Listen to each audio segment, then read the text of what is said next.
तो बिहार में कोरोना से संक्रमित मरीजों की संख्या बढ़कर 66 तक पहुंच गई है, लेकिन राहत की बात यह है कि अब तक लगभग 30 मरीज ठीक हो गए हैं। तो ये बहुत अच्छा अनुपात है, संतोष वाली बात है।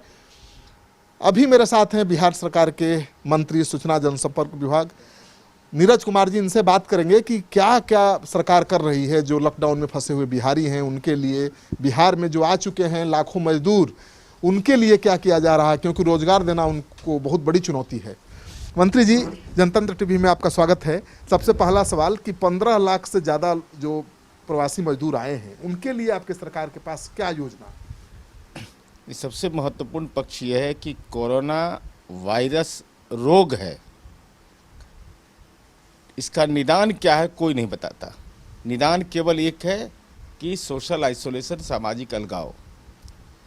अब महत्वपूर्ण पक्ष है कि बिहार जैसे जनसंख्या घनत्व के राज्य के लिए एक सामाजिक आर्थिक चुनौती के रूप में है। तो राज्य सरकार के माननीय मुख्यमंत्री नीतीश कुमार जी ने 16 मार्च को तो विधानमंडल में, 12 मार्च से ही औपचारिक रूप से आपदा प्रबंधन विभाग, स्वास्थ्य विभाग, समाज कल्याण विभाग, विभिन्न विभागों को समन्वय स्थापित करके पूरी कार्य योजना बना लिया। तो हमने जो कार्य योजना बनाया उसका यह स्थिति हुई कि अब लॉकडाउन हो गया। तो लॉकडाउन का मतलब घर के अंदर रहिए। तो घर के अंदर रहने के लिए चुनौती कौन सी होगी? 2 जून की रोटी। तो पहला हमने बुनियादी फैसला लिया कि सामाजिक सुरक्षा योजना के तहत जो लोग लाभान्वित थे उनके 3 माह का हम अग्रिम पेंशन देंगे। ये हमने अभी तक 1000 कुल व्यय होना है 1017 करोड़ रुपया, 1017 करोड़ रुपया केवल उसमें भुगतान किया जाना है।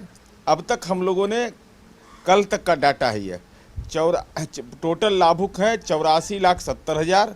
70 लाख लोगों को हमने स्थानांतरित कर दिया और ये राशि अब तक 840 करोड़ व्ययगत हो चुका है।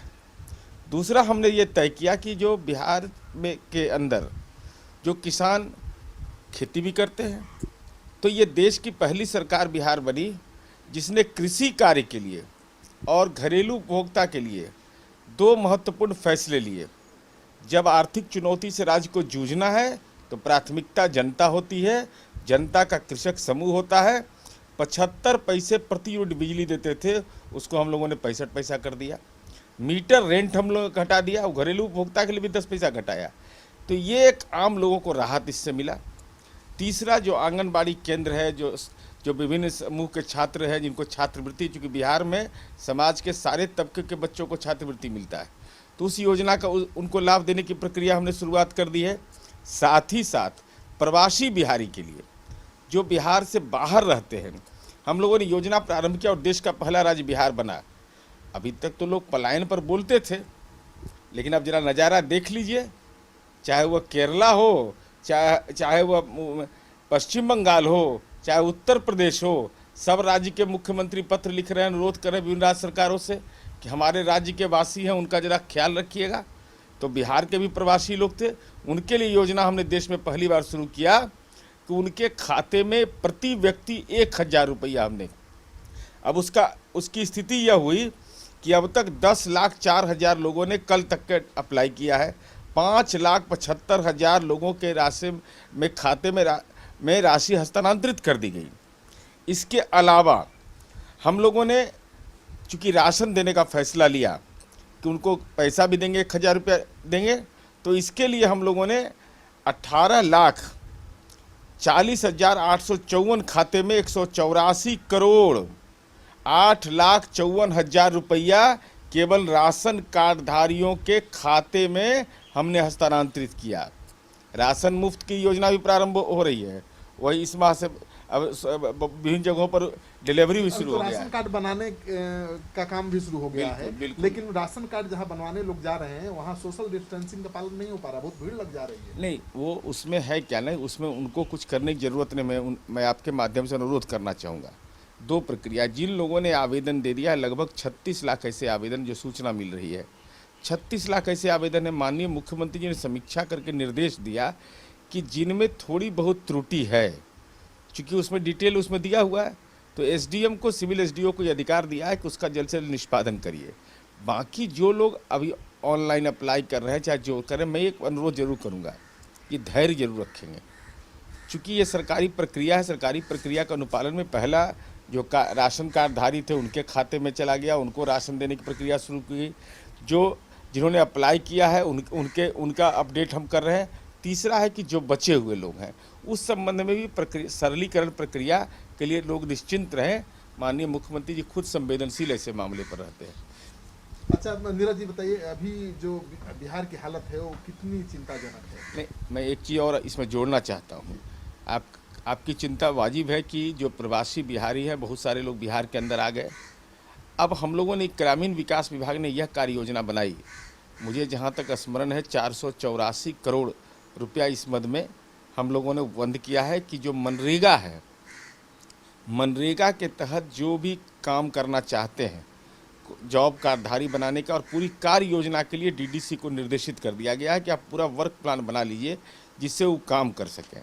तो ये हमारे लिए, और दूसरा कि श्रम संसाधन विभाग ने ये निर्देश दिया है कि जो भी हमारे अधीनस्थ पदाधिकारी हैं कि जो बिहार के बाहर में काम करते थे लौट आए हैं या देश के दूसरे राज्यों में हैं, तो वह कहा गया कि आप यथासंभव उसका भी लिस्टिंग करिए कि भाई उससे तो अब तो हमारे पास बहुत सारे डिटेल आ जाएंगे। सरकार की तरफ से लोगों को जागरूक करने के लिए क्या किया जा रहा है? आप तो उसी विभाग के मंत्री।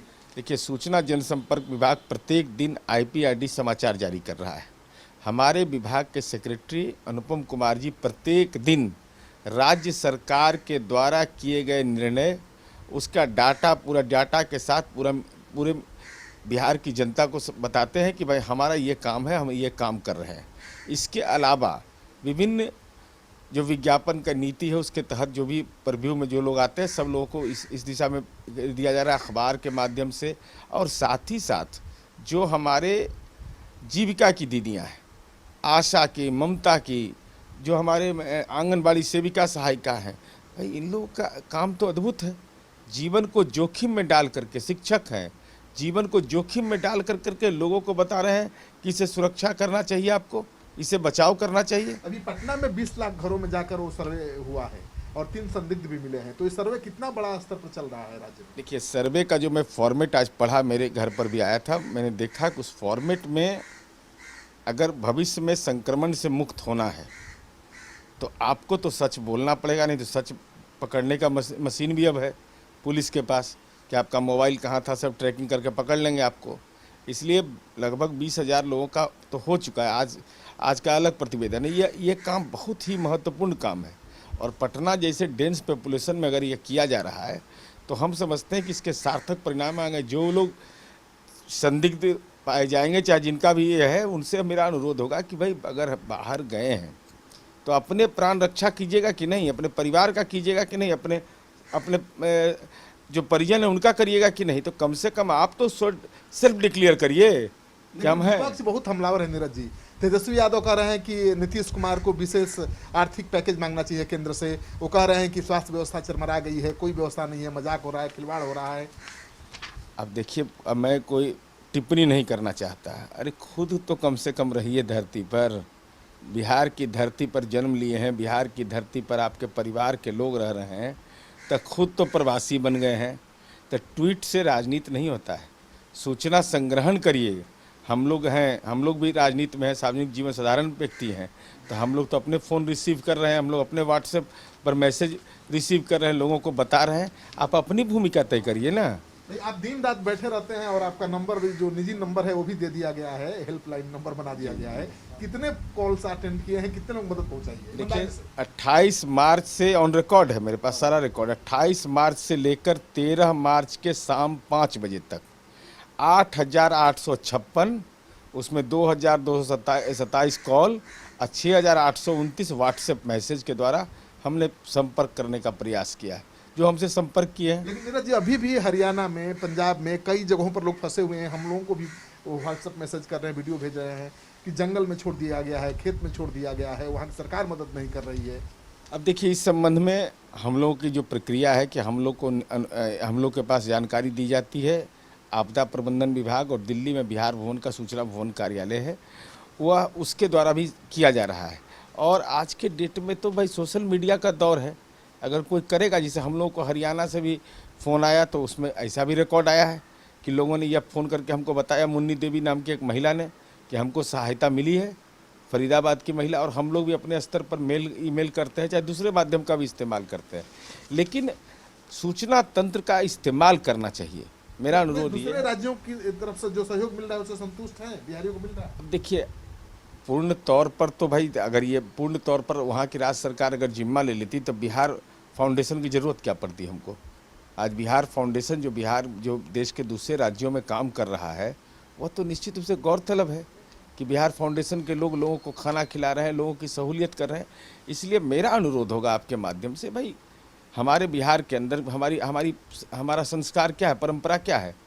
अगर बंगाल के मालदा के मजदूर ईंटा भट्टा में काम करने के लिए आते हैं तो लॉकडाउन में उनको घर पर रख के खाना खिला रहे हैं हम लोग। लेकिन आप क्या मेहनत किया है, आप क्या नौकरी किया है, तो आपको इस विपरीत परिस्थिति में उनका वेतन नियमित भुगतान करते रहिए। अब तो आदरणीय प्रधानमंत्री जी ने भी अनुरोध किया है, तो ये जो निजी क्षेत्र के लोग हैं उनको तो ये देखना होगा ना कि उनका परिवार है कि नहीं। आप अपने लाभ की चिंता करिएगा, उनकी चिंता नहीं करिएगा। इसलिए मेरा अनुरोध होगा कि पूरे देश की विभिन्न सरकारें इस पर गौर तलब करें।